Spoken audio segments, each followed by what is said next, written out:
आपण सध्या आहोत अहमदपूर शहराला पाणी पुरवठा करणाऱ्या पाण्याच्या टाकीजवळ। याच टाकीवरती एक शेतकरी चढलेला तुम्ही बघू शकता।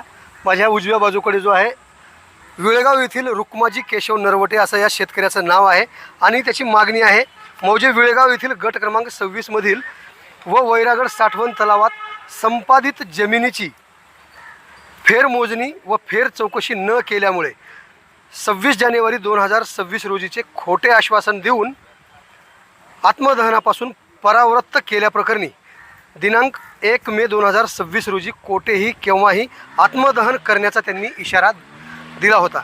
खऱ्या अर्थाने मागच्या अनेक वर्षापासून रुक्माजी नरवटे यांची ही मागणी उपविभागीय अधिकारी कार्यालय अहमदपूर यांच्याकडे लावून धरलेली आहे। त्यांच्यासोबत एकूण दुसरे 16 शेतकरी आहेत अशी त्यांनी मला प्राथमिक स्वरूपाची माहिती दिली आहे।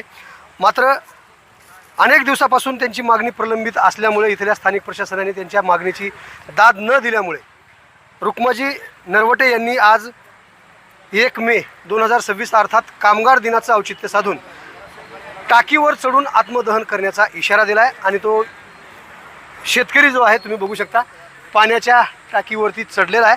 आपण थेट त्यांच्याकडे जाणार आहोत। शेतकऱ्याची काय मागणी आहे, काय त्याची भूमिका पुढची असणार आहे हे पाहणार आहोत।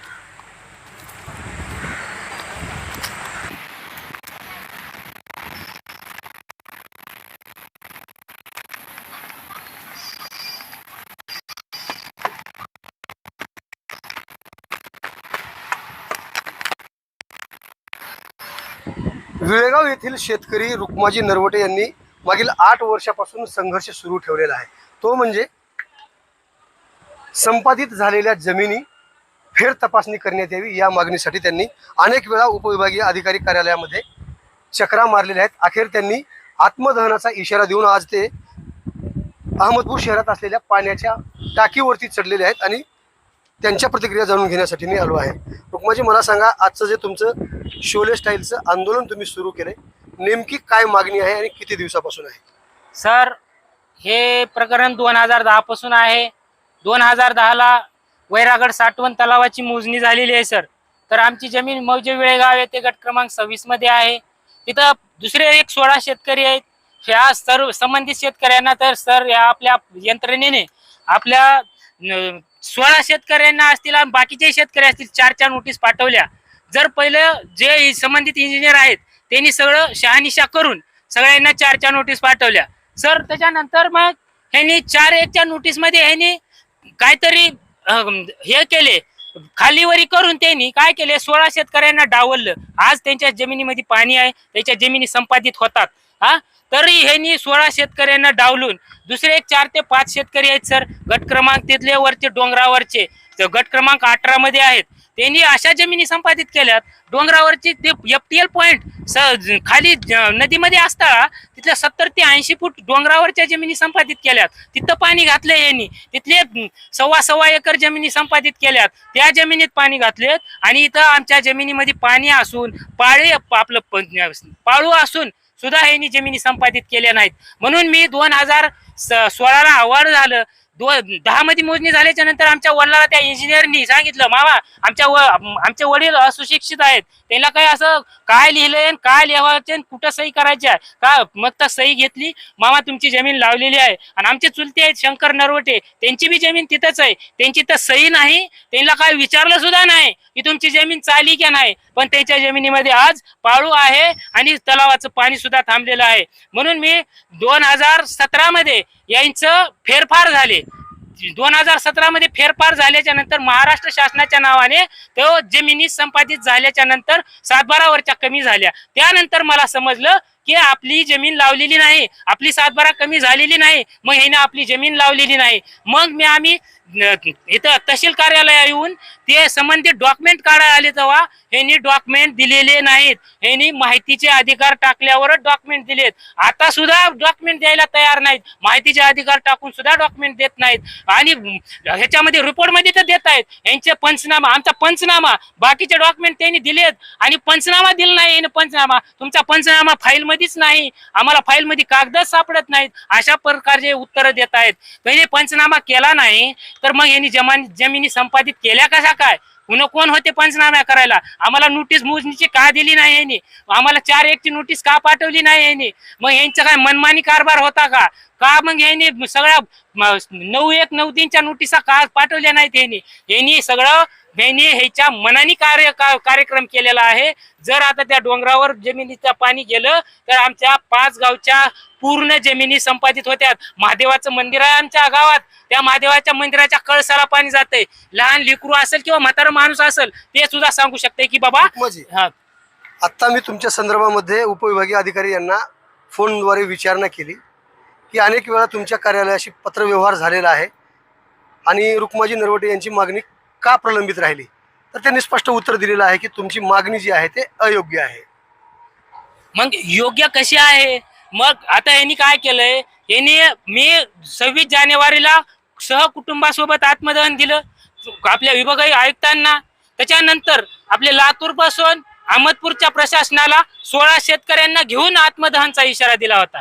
मग यांनी या बाकीच्या पत्रावर तर कारवाई केलीच नाही, पण ह्या 16 शेतकऱ्याच्या ह्याच्यावर फक्त माझं वैयक्तिक सहकुटुंबासोबत वरून यांनी कमिटी स्थापन केली. 5 जणांची कमिटी स्थापन केली. यांनी येऊन स्वतः माझ्या जमिनीमध्ये येऊन तिथं पंचनामा केलाय. मग पंचनामा केल्याच्या नंतर यांनी बघितलेत कुठं पाळू आहे, कुठं पाणी थांबलेलं आहे. मग यांनी स्वतःचा पंचनामा केला असेल तर पंचनाम्यावर कारवाई का केली नाही? माझा हा सवाल आहे या यंत्रणेला. जर तुम्ही पंचनामा करताय, येऊन त्याच्यावर कारवाई न करता तुम्ही खोटे रिपोर्ट सादर करताय का? ह्याची जमीन लागतच नाही आणि त्याच्यावर आता पत्र काढतायत की तुम्ही जमीन मोजून घ्या.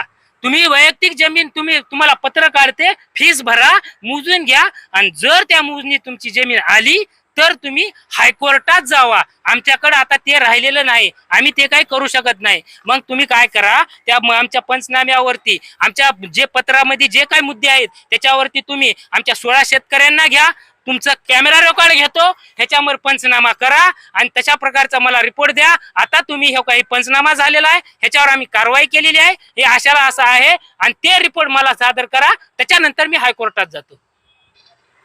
त्याचबरोबर माझ्यासोबत उपविभागीय अधिकाऱ्यांनी फोनवरून बोलत असताना संबंधित विभागाचे वायन पवार हा लघु पाटबंधारे विभागाचे अभियंता आहेत. आता त्यांना इकडे पाठवलंय म्हणून सांगण्यात आलंय त्यांच्याकडून.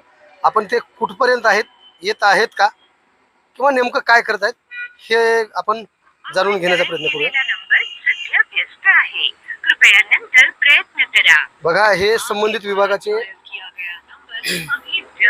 अभियंता आहेत, वायन पवार असं त्यांचं नाव आहे.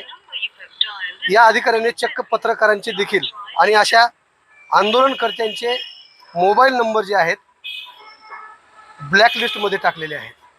मग न्याय कसा मागायचा हा मोठा प्रश्न आहे. सर त्यांनी इथं आले, त्याच्या आल्याच्या नंतर 1-2-3-4 महिने झाले असतील, माहित नाही.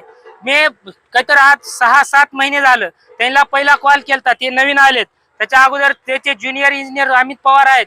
मी त्यांना कॉल केला, सर मी 2017 पासून आपल्याला पत्रव्यवहार करतोय. माझ्या जमिनीमध्ये आता तलावाची पाळू आहे, माझ्या जमिनीमध्ये साठवण तलावाचं पाणी थांबलेलं आहे. तर तुम्ही कारवाई कधी करणार आहात?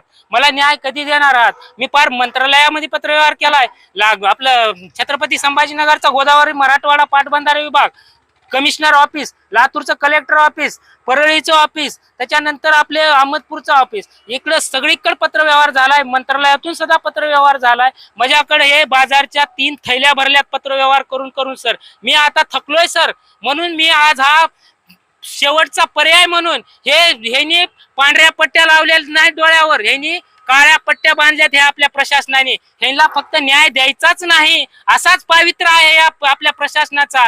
त्याच्यामुळं आज मी शेवटचा पर्याय म्हणून ह्यांना 26 जानेवारीला सुद्धा आत्मदहन दिलं होतं. त्याच्यामध्ये पापलकर साहेबांना, लातूरची आपले जिल्हाधिकारी आपले डिप्टी कलेक्टर मॅडम 1, त्याच्यानंतर आपले कार्यकारी अभियंता 2 आणि जिल्ह्याचे जिल्हा भूमी अध्यक्ष यांची कमिटी स्थापन करून ह्या पत्रावरती 15 दिवसामध्ये अहवाल सादर करा. फक्त अहवाल सादर करा, वरून फक्त लेटर येत आहेत, ह्याचा काही अहवाल जात नाही. 17 पासून मला सांगा सर, आज फक्त पहिला ह्याचा अहवाल तिथं पोहोचलाय औरंगाबादला. आजपर्यंत सगळे पत्र आहेत माझ्याकडे, फक्त अहवाल सादर करा, अहवाल सादर करा. मग इतके दिवस अहवाल सादर का झाला नाही, का करायचा नव्हता ह्याला? आणि इथून पुढे बी जे काही अहवाल सादर झालेत ते सगळे चुकीचे अहवाल का दिलेत ह्यांनी?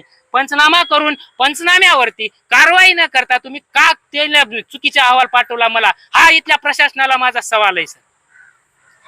निश्चितच रुक्माजी नरवटे यांच्या मागणीची दाद इथलं स्थानिक प्रशासन घेईल का आणि या आंदोलनापासून त्यांना परावृत्त करेल का, अर्थात न्याय देईल का, हे पाहणं औचित्याचं ठरतंय. खऱ्या अर्थाने या प्रकरणातली आपण जर बाजू जर बघितली तर या पिण्याच्या पाण्याच्या टाकीवरती हा शेतकरी चढलाच कसा, हा प्रश्न येतो. तुम्ही बघू शकता त्या ठिकाणी जाहीर आवाहन देखील करण्यात आले.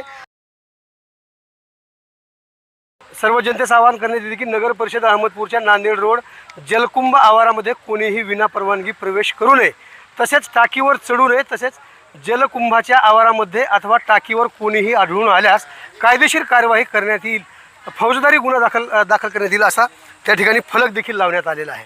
मात्र या ठिकाणी कर्मचारी कोण होते आणि नेमका काय प्रसंग होता तो हे जाणून घेण्याचा माझा प्रयत्न. तुम्ही आहेत का इथे? कोण आहेत इथे अधिकारी कोण आहेत त्यांच्याशी बोलायचं आहे मला. चला आहेत ना. हां, हेच आहे महाराष्ट्र जीवन प्राधिकरण उपविभाग कार्यालय. आहेत का इथे? कोण आहेत इथे? या ना सर, बाहेर या ना, तुमच्याशी बोलू इच्छितो मी. कोण आहेत आपण? मी जलसेवक आहे. बरं, शेतकरी या ठिकाणी ज्यावेळी आला त्यावेळेस ते कुलूप उघडं कसं काय राहिलं? ते कुलूप 5-6 महिन्यापासून उघडच आहे.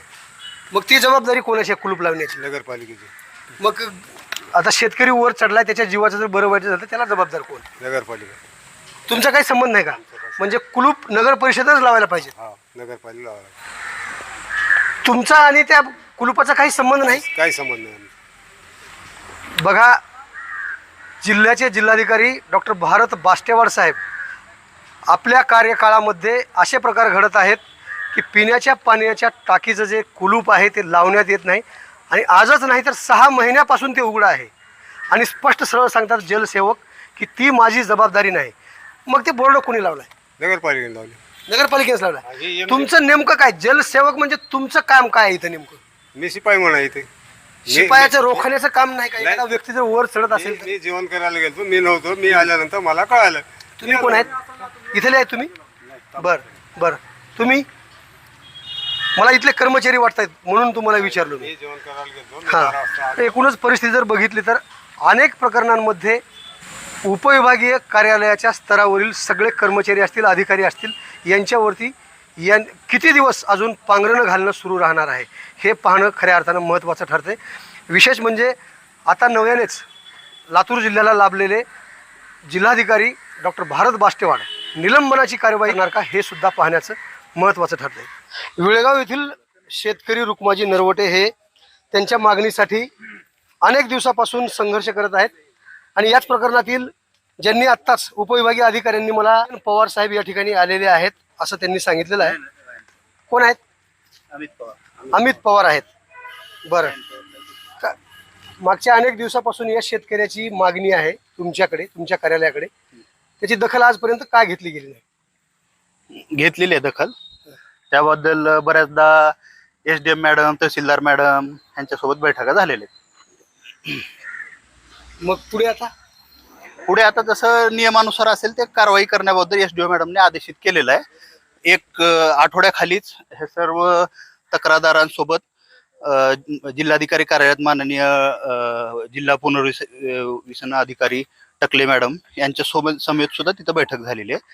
त्यावेळेस सुद्धा त्यांना टकले मॅडमनी पुढे काय करता येईल ह्या बाबत व्यवस्थित सगळं 1 तास 2 तास बसून सगळी माहिती दिलेली आहे. तुमच्या कार्यालयाला त्यांनी 8 वर्षापासून पत्रव्यवहार केलेला आहे, बरोबर? नाही, 8 वर्षापासून नाही. किती वर्षापासून केलं? 2017 पासून. ठीक आहे, 6-7 वर्ष झाले. 7 वर्ष झाले. मग आजपर्यंत त्यांची मागणी योग्य होती का अयोग्य होती? आता ते योग्य आहे का अयोग्य? नाही, ते वरिष्ठ लोक ठरवतील. मी योग्य अयोग्य म्हणण्यात काय माझा विषय नाही. मी सांगू शकत नाही ते योग्य अयोग्य. मग आता याच्या जर शेतकऱ्याच्या जीवाला जर समजा बरं वाईट झालं तर तुम्ही जबाबदार आहेत म्हणून सांगितलं त्यांनी? आम्ही त्यांना समजूत परवाच्या दिवशी ते माझ्यापाशी पण 2 तास बसून गेले. पुढं काय करता येईल, माझ्या सगळ्या ऑफिसचे जुने फाईल, हे 2008ची मोजणीची नोटीस आहे पहिली. त्यावेळेस तर त्यांनी खूप म्हणजे लहान असतील. त्यानंतर 2010ला काहीतरी मोजणी झालेली आहे त्या प्रकरणात. म्हणजे प्रकरण खूप जुनं आहे साहेब.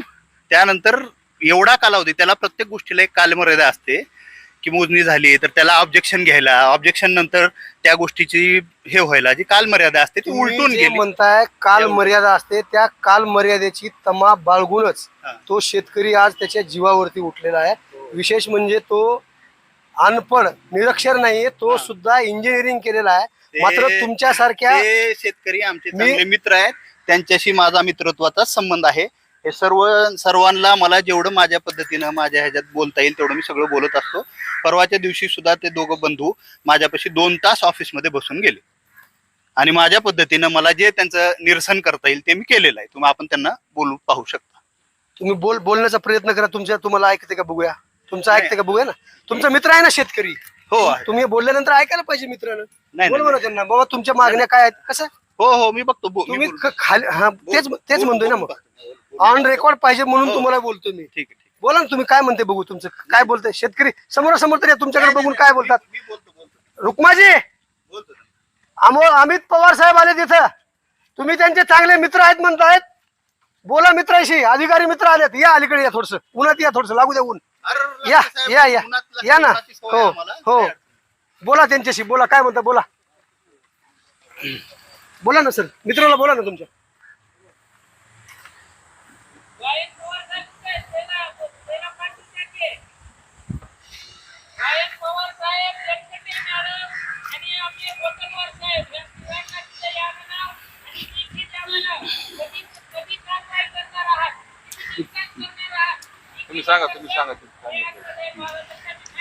YN पवार साहेब कुठं आहेत, लटपटे मॅडम कुठं आहेत, संबंधित दुसरे एक अधिकारी त्यांचं सुद्धा नाव घेतलं. तुम्ही तर सांगता की माझं आणि शेतकऱ्यांचं खूप जवळचं नातं हो, आहे, आहे. आहे. प्रश्न मग सांगा ना तुम्ही या. हं. परवाच्या दिवशीच भेटून आमचं बोलणं झालं मग होतं. इतक्या चांगल्या मित्रावरती तुम्ही आज जीव घेण्याची वेळ आणली आहे. तुम्ही तुमचं नाही, काम तसं प्रामाणिक असं काही नाही. पत्रकार आहे मी, मला आहेत, हा मग मी आहेत, काय आहेत, म्हणतो, तसं काही नाही झालेलं. तुमच्या एवढ्या आमच्याकडून- जवळच्या मित्रावर जीव आम्ही- देण्याची वेळ का आली. आमच्या मार्फत जे सहकार्य करता येईल ते आम्ही चालू आहे. त्यांना त्या परवाच्या दिवशी आल्यावर सुद्धा मी आमच्या ऑफिसचे जे काही जुनं काळातले जेवढे काही डॉक्युमेंट्स होते तेवढे समोर त्यांच्याकडे संचिका काढून दिल्या. यामधलं तुम्हाला काय उपयोगी असेल ते तुम्ही स्वतःच घ्या म्हणलं त्यांना. म्हणजे आणि पुढे जे करता येईल ते करा म्हणून त्यांना म्हणलो मी. परवाच्या दिवशी त्यांनी येऊन भेटून गेलेत मला ऑफिसला. आता काय म्हणणं आहे त्यांना सांगा ना, आश्वासन काय आता देणार? बोलले त्यांनी, पण माझी विनंती आहे त्यांना की बाबा या तुम्ही खाली, आपण बोलू उद्या SDM मॅडमला भेटू जाऊन स्वतः. रुक्माजी, खाली या म्हणून सांगतात, तुम्हाला बोलून भेटू आपण म्हणून सांगतायत. थांबा म्हणतात तुम्हाला. हा, उचला फोन. हा, स्पीकर ऑन करा. हॅलो, काय नाही, माझी विनंती आहे तुम्हाला की आपण डोक्यात असा राग घेऊन काही चुकीचं हे करू नका. तरी कृपया आपण खाली कृपया आपण उतरा आणि जे काही तुमचं कायदेशीर पद्धतीनं जे मार्ग असेल ते काढण्यासाठी आपण स्वतः, तुम्ही आहात, मी तर कायम इथं असतोच आहे. मी तुमच्या घराला सगळं समज दिले. मी आजपर्यंत तुम्हाला काही बोललो नाही. मला या लेटरच्या अनुषंगाने किती दिवसामध्ये कारवाई करणार आहेत ही यंत्रणा तुम्हाला माहित आहे. स्वतः तुम्ही आला होता, पंचनामा केला. पंचनामा झाल्याच्या नंतर कारवाई करून शहानिशा, खरंच बाबा तुमची जमीन संपादित होते की नाही हे शहानिशा न करता तुम्ही पापलकर साहेबाला रिपोर्ट दिला कस काय? मला हा प्रशासनाला सवाल आहे. तुमची जमीनच लागत नाही आणि तुमची जमीनच ह्याच्यात येत नाही, अशा पद्धतीचे उत्तर देऊन तुम्ही खोटे अहवाल का सादर केलेत? वरी मला परत आमच्या 16 शेतकऱ्यावर ज्या काही अन्याय झाला एवढ्या शेतकऱ्यांच्या समोर घ्या. बोला बोला बोला सर, बोला. हो, माझी काय विनंती आहे तुम्हाला की आपण ते सगळं बघूया. तुम्ही आधी खाली उतरा. आपण इथं खाली ज्यूस पिऊन परत काय तुम्हाला बोलायचं आपण समोरासमोर. इथं पत्रकार साहेब पण आहेत, खाली पत्रकार साहेब बोलतील तुम्हाला. तुम्ही या खाली. ओके, लेखी द्यायला काय अडचण आहे साहेब तुम्हाला? लेखी आश्वासन देण्यासाठी सुद्धा हे अधिकारी का धजावत नाहीत? खऱ्या अर्थाने त्यांनी 8 वर्षापासून संघर्ष सुरू ठेवलाय आणि त्याचं म्हणणं आहे की आज लेखी आश्वासन द्या. परंतु आतापर्यंत तब्बल 2 तासापासून या शेतकऱ्याचं टाकीवरती चढून शोले स्टाईल आंदोलन सुरू आहे. मात्र 2 तासापासून सुरू असतानाही त्यांनी लेखी आश्वासन देण्यासाठी सुद्धा तयार झालेले नाहीत.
आवाज बहुजनांचा.